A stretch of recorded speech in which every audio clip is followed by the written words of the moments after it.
Hello guys, welcome to the Sarkari Jobriya. SSC GD 2018 की vacancy 2020 में complete होने वाली है। एंड आज के जो टॉपिक है बहुत ही इंपॉर्टेंट है आपके लिए, तो इस वीडियो को पूरा देखिएगा।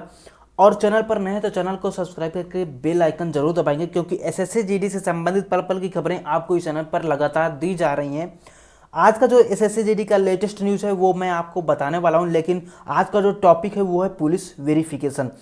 ट्रेनिंग के समय भी क्यों लड़के को छांट दिया जाता है या फिर भगा दिया जाता है, ऐसे में क्यों सजा हो जाती है कैंडिडेट्स को, इन सभी चीज़ों पर मैं बात करने वाला हूं। तो आपका जो ज्वाइनिंग लेटर आएगा उसमें कुछ नोटिस दिए होते हैं, कुछ दस्तावेज आपको बनवाने होते हैं। वो दस्तावेज बनवाने के साथ साथ आपको पुलिस वेरिफिकेशन क्या होता है और पुलिस वेरिफिकेशन कब होता है इसकी जानकारी मैं देने वाला हूं। तो आपको मैं बता दूं सबसे पहले कि कुछ दस्तावेज आपको तैयार कराने होते हैं। वो आपको ज्वाइनिंग लेटर जब आएगा उसमें नोटिस दिया होता है कि ये दस्तावेज आप तैयार करा के लाइएगा, ठीक है। तो आपको मैं बता दूं कि कुछ लड़के पिछले वीडियोस पर कमेंट कर रखे हैं कि सर अगर मेरे झगड़े हो रखे हैं मेरे मोहल्ले में कुछ लोगों से या फिर डिस्ट्रिक्ट में या ग्राम में, तो अब क्या है उस पर डाउट क्लियर कीजिए। अगर इन लोगों ने मुझ पर केस करा दिया तो मेरा क्या होगा, ठीक है। आपको डरने की ज़रूरत नहीं है। किस पॉइंट पे आपको यहाँ पर ध्यान देना है वो सारी जानकारी मैं देने वाला हूँ, लेकिन उससे पहले मैं बता दूँ क्या क्या चीज़ें आपको तैयार करानी है। फर्स्ट पॉइंट, आपको चरित्र प्रमाण पत्र तैयार कराना है। एक जो है police station to police line आपका डिस्ट्रिक्ट लेवल का बनेगा। उसके बाद आपका एक चरित्र प्रमाण पत्र तहसीलदार द्वारा बना होना चाहिए। इसमें कोई भी फर्जीवाड़ा नहीं होना चाहिए, लेकिन ये कैसे बनेगा वो मैं आपको जानकारी देने वाला हूँ। सेकेंड पॉइंट आप देखेंगे यहाँ पर मूल निवास प्रमाण पत्र, जहाँ आपका निजी घर है, जहाँ आप रहते हो कई दिनों से कई वर्षों से, वो होना चाहिए। इसके बाद आपका थर्ड पॉइंट है आपके सर्टिफिकेट्स ओरिजिनल होने चाहिए, ठीक है। ओरिजिनल होने के साथ साथ ये भी देखना है कि उसमें नेम जो लिखा हुआ है कोई भी हो, या आपका नेम हो या फादर नेम हो, वो आईडी से मिल रहे हैं या नहीं। तो मेट्रिकुलेशन जो सर्टिफिकेट है उसमें आप तो चेंजअप कराएंगे तो बहुत ही मुश्किल है, चेंजअप नहीं हो पाएगा, ठीक है। लेकिन जो आईडी है उसमें आप चेंजअप करा सकते हो। अगर आपका नेम मैच नहीं कर रहा है, वो चाहे आपका नेम हो या फादर नेम हो, तो आपके पास अब भी टाइम है, आईडी में चेंजअप करा लीजिए। उसके बाद आपका जो ये सभी पॉइंट्स हो गए, कुछ चीज़ें और भी ले जानी है जो आपको नोटिस में दिया होगा वो आप लेकर जाइएगा, ठीक है। लेकिन अब पॉइंट आता है कि आपका जो पुलिस वेरिफिकेशन होगा वो ज्वाइनिंग से पहले होगा या ज्वाइनिंग के बाद होगा। तो मैं आपकी जानकारी के लिए बता दूं, ये ज्वाइनिंग के बाद होगा, ठीक है।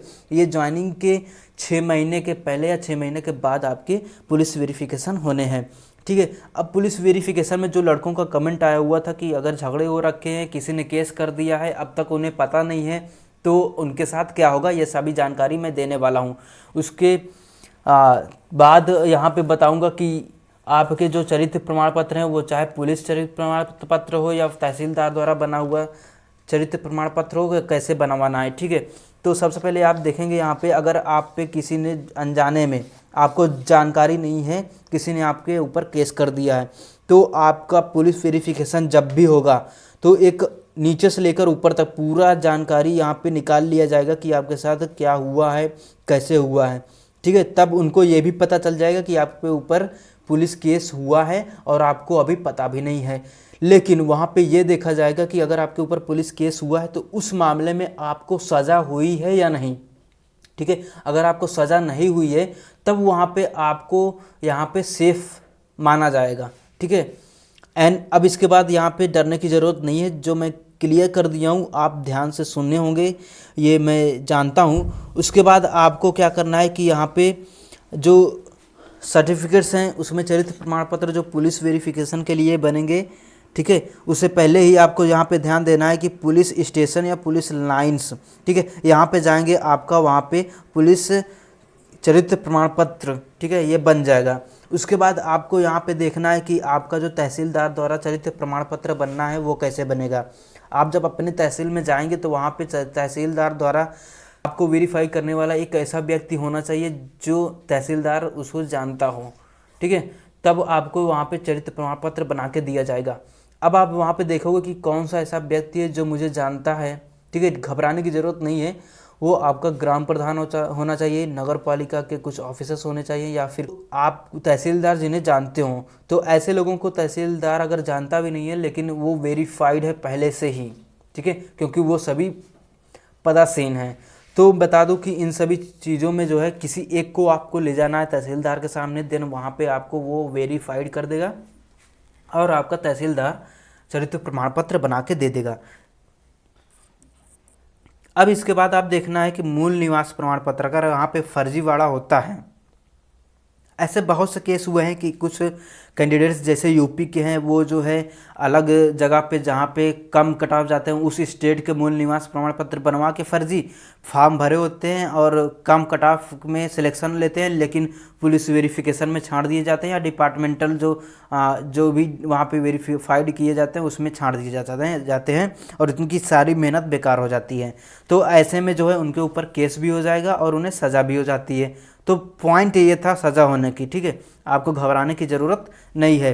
अब यहाँ पे देखना है कि आपके सर्टिफिकेट्स ओरिजिनल होने चाहिए, ठीक है, और ओरिजिनल होने के साथ साथ फर्जीवाड़ा बिल्कुल भी नहीं होना चाहिए, क्योंकि ऐसे बहुत सारे केस आए हैं जिसमें गवर्नमेंट जॉब में अगर फर्जी सर्टिफिकेट्स लगा के अगर जॉब कर रहे हैं तो बाद में अगर जांच हो रही है तो वहाँ से आपको नियुक्ति जो हुई है वो छीन ली जाएगी, ठीक है, और उसके ऊपर वहाँ पे आपको केस भी हो जाएगा, देन उसके लिए भी सज़ा होगा। तो अब पुलिस वेरिफिकेशन के दौरान क्या होगा समझें। देन आपका मूल निवास जानने के लिए सबसे पहले आपके उस निजी घर पे जाया जाएगा जहाँ आपने एड्रेस दे रखा है, वहाँ के आसपास के लोगों से पूछा जाएगा। देन आसपास के लोगों से पूछने के बाद वो खुद आपके घर पे वहाँ पे जानकारी लेंगे एंड अगर कोई भी दिक्कत पाया जाता है तो वो सारे तह तक आपकी जानकारी निकालेंगे।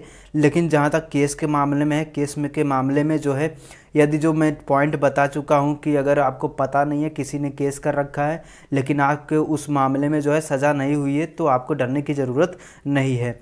और अंत में आपको बता दूं कि एसएससी जीडी से जुड़ी लेटेस्ट न्यूज़ आपको इस चैनल पर सबसे पहले दी जाती है और इसके साथ ही एसएससी जीडी की पल पल की खबरें आपको इस चैनल पर अपलोड करा जाता है। तो चैनल पर नए तो चैनल को सब्सक्राइब करके बेल आइकन जरूर दबाएंगे और आप चैनल के प्लेलिस्ट में जाएंगे, वहाँ पे बहुत सारे वीडियोज़ बने हुए हैं हर एक पॉइंट को लेकर एसएससी जीडी पर, तो उस वीडियो को जरूर देखें, आपके लिए बहुत ही इंपॉर्टेंट है। जय हिंद, वंदे मातरम, भारत माता की जय।